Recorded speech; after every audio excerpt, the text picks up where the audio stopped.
Hi, I'm Maria, MBA, three-time business founder and passionate mom of 5.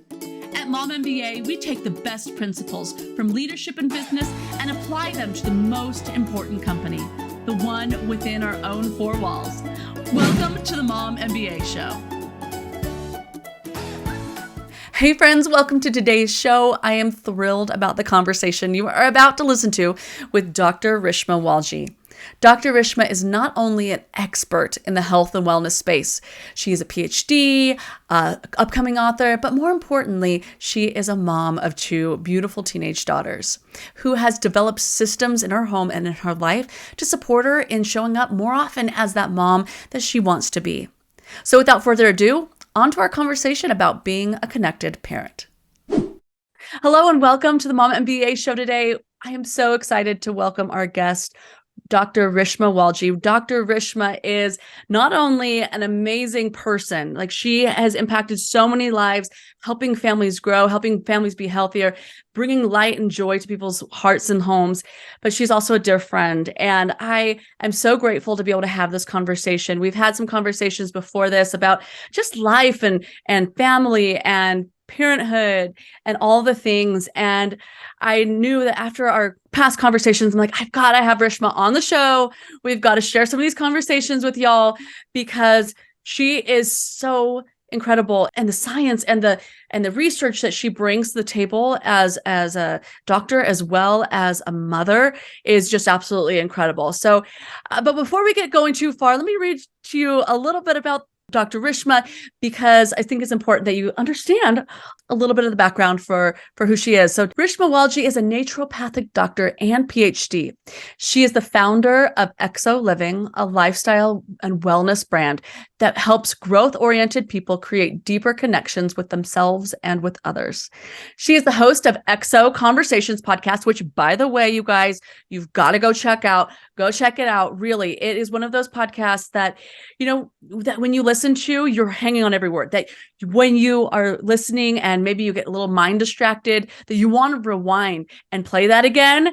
That is definitely this podcast. So go check it out. Go listen to it after you're done with this episode. Finish this episode first and then go check out the next one. But this podcast is a narrative and science-based storytelling style of podcast on personal development. And she's also an author of an upcoming book on intentional decision-making. So welcome, Rishma. We're so glad you're here. Oh, thank you, Maria. I just always love talking to you. I love your energy. I love your heart. I'm just so excited to be here with you. And I know we could just talk forever about so many interesting things. I love everything that you're doing. Well, thank you. Thank you. I feel the same with you. So let's dive in. So let me just share a little bit of background about a conversation that Rishma and I had a couple of weeks ago. We were talking about our families and our home and how things have been going through the pandemic. And Rishma shared with me a passion project that she started to do with her children to help feel more connected. And so I'm not going to tell your story for you. So I'm just going to let you jump in and finish telling that. I'm going to put pause on myself. All right. But I'd love for you to share that story with our listeners today, because for me, it resonated and it just really hit home with what I had been experiencing as a mom for the last couple of years as well. Yeah, for sure. It's actually really vulnerable to share. I ended up sharing it, obviously, as you know, on my podcast. But at the time I was, it's sort of embarrassing to say, like, I sometimes lose my stuff when it comes to my kids, right? Like, I love them beyond anything, of course, as all of us do, I'm sure, with our families. But I sort of pride myself in, like, I'm a professional. Like I try to keep things all going together, all together. And I just, we have all these stressors in life. We have all these things that happen and we're trying to do it all. And there's so many pressures. And then there was a time, especially a few years ago, when just things started getting a little too overwhelming. And I wasn't handling my kids the way that I wanted to. I mean, I always have these days, of course, but those days were starting to add up. And I just was, I wasn't in love with myself as a mother. I was like, this is not the kind of person that I want to be for my kids. This is not who they need. This is not the way I want to show up. And so this passion project started as kind of me feeling like I want to do better. I was trying not to beat myself up about it, but I wanted to do better. And I thought, how can I do better? And a lot of strategies that I had seen out there, count to 10, be patient, all of these things. When you're under a lot of stress, it just wasn't hitting home for me. I wasn't able to implement them all. So what I do, this is like how I work. You know me, I like start reading all the research because that's Yeah. just what I love to do. It's funny, but that's what I do. Real Yeah. quick, you have two children, right? Who are Do. teenagers, right? No, And they so are. teenagers and preteens, they kind of know how to push those buttons in us, right? Oh my gosh, they so know how to push those buttons. They know exactly which ones to push. And they're going through a lot too, right? At every stage, Yeah. every age, especially preteens at that time. So we were all going through something. And yeah, definitely it was a challenge for sure. So I read all the research. I spent all this time reading, and I was like, wow, I'm so fascinated how much research there is on connection, on relationship building, on connecting with your kids in different ways. Like, I am no parenting expert, but I really want to show up as the best version of myself. And so when I saw this research, I thought, oh, there's all these cool strategies. And so actually, what I started doing was journaling. And I have to tell you, Maria, like, I am not a journaler. I have all these grand intentions, right? Like I want to sit Mm-hmm. down and write, but there's no time at the end of the day. I'm looking at a blank page. Like it's one of those things that you think you want to do, you should do. You have all these pretty notebooks and then you don't actually do it. That's me. Oh, I Like I am so never do with it. you. You know how many like half-started journals I have? And I would go to the store usually like around the new year and say, I'm going to start journaling because all the high performance coaches say that journaling is so powerful. And so then I'd start and I'd maybe do it for just a couple of days. And then a year later, I'd probably pick it up again and be like, oh, wow, it's been 9 months since I've written my last entry. Yeah, and it's hard to sustain. So I'm totally with you. I'm Yeah, completely I was 100% with you. not like I never kept a diary. Like I had all these I'm traveling, I'm trying to write everything down. Like it never happens. It lasts for like 2 days. So the journaling thing seems very strange that when I say that I started journaling, but part of the reason I did it was because when I read the research, they were saying, you need to really understand your kid. So showing empathy, understanding their perspective, understanding the way your brain works. Okay, let me just share a little bit of science so this puts Oh, it into please do. I context. love science. I love Okay, good. science. Okay, good. Our brains are naturally wired to remember bad things, right? Like we just remember because it keeps us safe, right? If you are, in the jungle and you eat a poisonous bear or somebody eats a poisonous bear, you remember like, I'm never going to eat that poisonous berry, right? Because Mm-hmm. you know that it's dangerous. So our brains are wired for survival. So we remember all these negative things. And then you add parenting and it's like, you have to keep these children alive, right? Like don't play with that knife. Don't run across the street without looking both ways. Like there's all these things. And so we're just so focused on all these negative things. And so part of the science that I read was like how to foster good memories, how to, change your mindset, how to be more positive in your parenting. And then the other side of the science that I read was about how to really connect. I'm going to say the word, which is in research, but it sounds differently when you say it sort of in life. And it's called savoring. Like if you think about it in life, we're like, oh, Mm. I savor a piece of chocolate cake. I savor a massage. Like we don't savor relationships, right? But Mm. the research shows that you can savor a relationship and it actually makes you feel more bonded and more connected. And really, it's about being present. It's about really understanding what brings that connection and how cool in a parenting relationship or a child bonding relationship to savor that, right? So I read all What does this that research. look like exactly? So, Yeah. how do I savor these moments with my children? And particularly in light of, what comes to my mind is that like is taking that moment and really just bringing it in and holding it in my heart. But oftentimes, whenever I find I do that, I go into this place that Brene Brown coined as foreboding joy. It's this place of like, oh, I love them, but they're going to be grown up here so soon. And then I start to go down this really hard place in my heart. So, how do you savor? What does that look like? Because I'm sure Yeah, it's different than going into a place of foreboding joy. for sure. That's a really good question. And it is hard because our brains always go forward and backwards, right? Like we look at the past or we look at the future. We're never like in the moment. So the way I understand savoring, and I'm not the researcher who does this, but I read all her research. I even Mhm. interviewed her. But the way I understand it is really enjoying the moment and using all of your senses to facilitate your memory of that moment. So, for Mm. example, if you're savoring a piece of chocolate cake, like think about what you're doing. You're letting it sit on your tongue. You're like experiencing it when you're swallowing. You're kind of like moving it around, right? Like you're doing it in a slow, very purposeful, very in the moment. You're not thinking like, oh, it's going to be done in a second, right? You're not thinking Mhm. about oh, I wish I had it yesterday. And so it's harder with people, of course, but you have to be really in the moment. And the other part of it that I think is different in a relationship is to really understand why that connection exists. So in the Mm. moment, for me, it looks like watching my daughter smile, or when she's laughing, normally I'm thinking like, oh, we have to go somewhere, let's hurry up, but she's like, looking at the flower, like literally looking at the flowers, and I'm trying to be like, okay, let's just be in the moment. So I try to remind myself, okay, just enjoy one moment right now. It doesn't have to be a 10-minute thing. Just what's one moment that I'm enjoying? And the science of savoring actually takes it one step further to add the connection. Like, what is Mm. a piece of our connection that I can savor where she felt like she really needed me? I helped her. She felt safe with me. And what is a piece of our connection that I can savor where I felt like I was really connected to her? I enjoyed her laugh. She made me smile. She hugged me. Like, there's something about the moment, and then also what brings the connection between the two of us.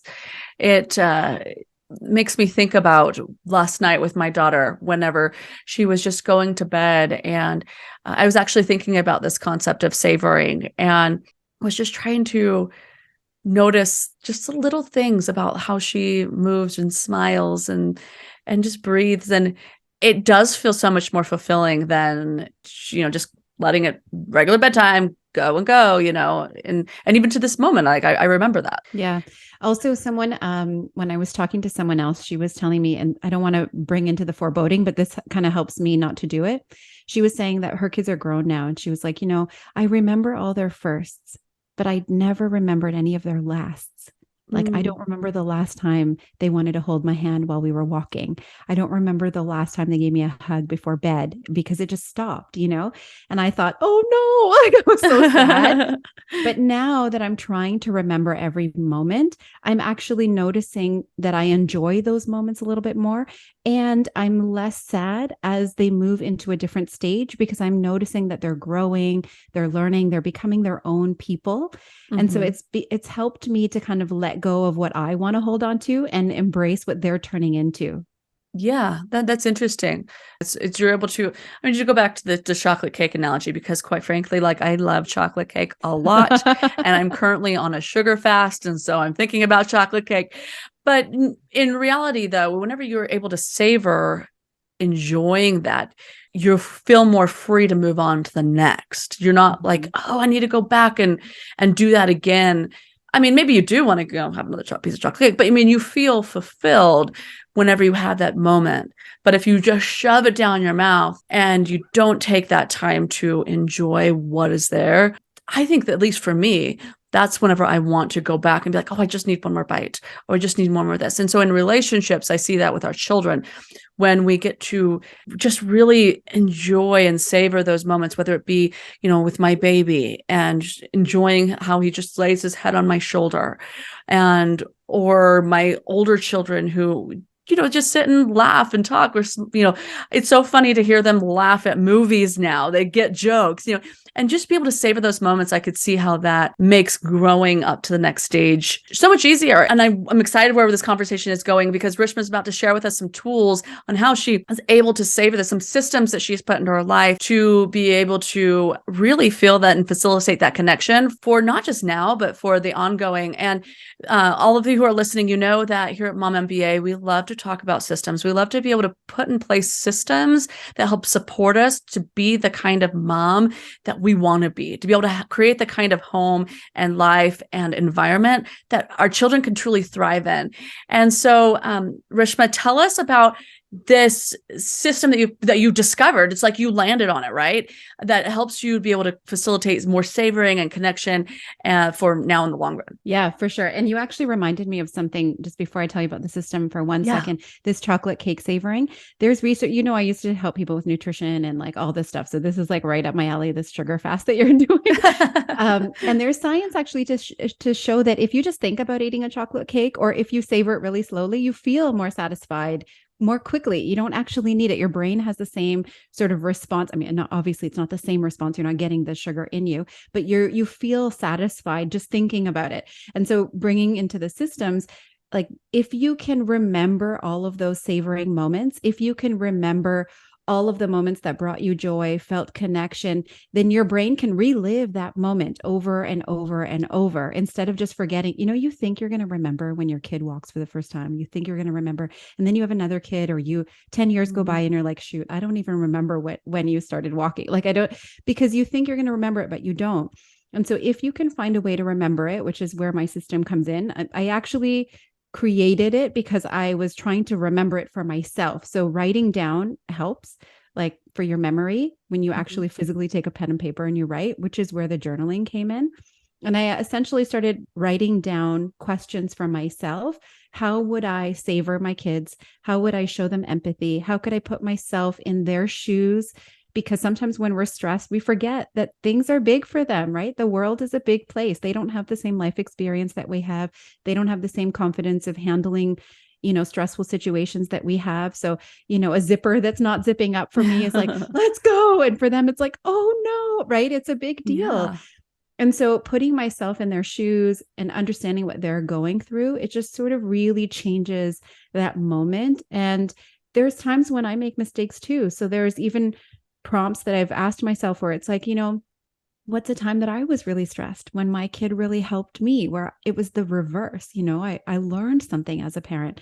So essentially the process, the system is writing it down physically so that you can draw, you can write. I've had some people say that they draw pictures. So there's some blank pages, and essentially just put together this booklet, or now it's become a journal of prompts where I just ask myself, there's like a time when you showed love, or a memory that I really want to remember with you, something that we did, something about our culture and our heritage that I want to pass on. Like these things that in the moment, they help me remember all of these positive things. And the way I got myself to write in it is, this is funny, but I started writing in it when I was mad at my, mad at my kids. I love it. I was stressed because I never have time to write in it. But when I'm upset, I'm like, I know I need to calm down. I know, like, this is happening, right? Like you see yourself getting upset or handling a situation. You're like, I need to calm down, and you just can't. And sometimes I would like lock myself in the bathroom, or I would like take deep breaths, like trying to calm down and handle the situation differently. I started writing in the journal then. I would just flip it open to a page that felt like it matched the situation. And I would write, and immediately I would start to feel love. I would start to feel compassion. I would start to feel empathy. I would start to understand my kids in a different way. It was a really, really powerful, beautiful tool for me. And now I can go back and read all of my entries. And the more beautiful thing is I ended up giving my kids each a journal as a gift. And now they read it.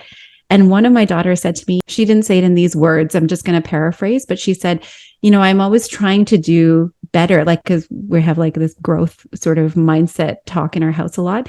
And she's like, it's nice to see like all these cool things that you think about me that, I probably don't tell her enough, right? Obviously I say, I love you. Obviously I say, I'm proud of you. But like, of course I also say, pick up after yourself, do your dishes, Yeah. Yeah. Do the dishes, do your chores, all of those things too. Yeah. Our conversations are so mixed. I love that you took a trigger, something that we all experience multiple times a day if we got kids, where we just feel like our patience or our ability to be able to respond to our kids kindly is just maxed out. And that you paired that with a habit that actually changes your trajectory, that changed your brain, that changes you from being in a like an anger path to being into a path of love, that you have found something that almost like if you imagine a train down a train track and you start to barrel down the track, you found a way to have a switch point to help you down a different way that will not destroy a relationship. Because if you kept going down the other way, bridges start to burn, all the things, around the house, and a lot of repair has to happen. But by switching your habit of going and taking time to journal and find the things that you love about your child, even if it's just, even if it's just like one thing or one attribute that you could say, I love that, my child has passion. Maybe that's it. Maybe that she's got passion. And start to journal about that it's really able to help salvage a relationship, For sure. and For sure. save it from going down that way. I was just going to say that we all love our kids, right? We just don't necessarily show it enough. And I feel like parenting is like you're parenting yourself at the same time, right? Like we're going through stress. We're trying to make sure that we're taking care of them. And so you don't show up the way that you want to, but you love them. You want to do the best things for them. But the reactions that we have are normal, natural. Of course, we're dealing with so much, but I felt like I needed something to help me do things the way that I wanted to do it, not do the things that I felt like I was reacting to when it comes to stress, Yeah, it's so easy to be reactionary, right? And I think that we all get caught in that if we aren't deliberate about it. And even when we're deliberate about it, we still go down the crazy train sometimes. Totally. But it's okay. But a couple of weeks ago, after Rishma shared this with me a couple of weeks ago, and I'm so glad we had this conversation here on the show, because I want to share what's happened in the last couple of weeks in our home since I got a copy of the Connected Parent Journal. Rishma, we'll provide them a link in the show notes, right? Okay. With a link to this journal. I ordered one and I got one particularly for one of my children. I have one child particular who just really, she just knows how to trigger me. And I think perhaps is maybe because she reminds me of me. Mm-hmm. And even in the good things, but also in the things that maybe I don't particularly love about myself. Of course, that's a whole nother conversation, a whole nother work to talk about. But there's just something about a relationship that has just been complicated for me. And I found that I have been not showing up for her the way that I want to show up as a parent and as a mom and as a friend and as a loving adult figure in her life. And so I got this Connected Parent Journal and I started to write in it. And at first, I'm going to be completely honest with you. At first, I opened up, and if you go through the journal here, there's different prompts throughout. It's not the same thing throughout. There's kind of a page that has a line. This one says, a time when you showed confidence. And then, your positive thoughts create positive feelings, and you have other space for other writing. Each of the different pages says something a little different. And when I opened up the first page, I just couldn't answer that question. I don't even remember what question it was, but I was like, I can't think of something good about that right now. I am too frustrated at the moment. But I kept flipping over to the next page, a couple pages in, and then I found a prompt that I was like, okay, I can honestly go to that place in my heart for her. And I began to write. And as I began to write, something inside of me started to soften, started to change. And I'd love to say that it was just this instantaneous, I'm all of a sudden this amazing mom and things were fine around my house. I'm not going to say that happened, but I do know this is that I did become more gentle and with myself and with her. And that over time, as I have been diving into this journal more and looking at some of the prompts, and even if I didn't answer the prompts in that moment, it has made me more aware to look for those things in my child. When is a time that she showed confidence? When is it a time that she has showed empathy for her sibling? What are another one here? Something nice you did, looking at those kinds of things. We talk about here about our brains, about how what we look for, we find, right? If we tune our brains to look for certain things, we'll find them. And whenever I've just been using this journals, using these prompts to start to look for those good things in my daughter, it really has made a difference. It's made a difference in my heart. It's made a difference in our relationship. And particularly found that I don't feel as triggered. So, Rishma, glad. Thank you for creating this journal. It really has been a great thing in my home, and I'm continuing to use. I'm so happy that this is helping you. I mean, I'm still not a perfect parent. Nobody is. I don't think we can be. But I'm so glad that it made a difference in your family. And I love that this is exactly how I use it too. I just flip through the page, whatever one I can land on that doesn't bother me, where I'm like, okay, I can grab onto this, because you need something, right? You need some positivity.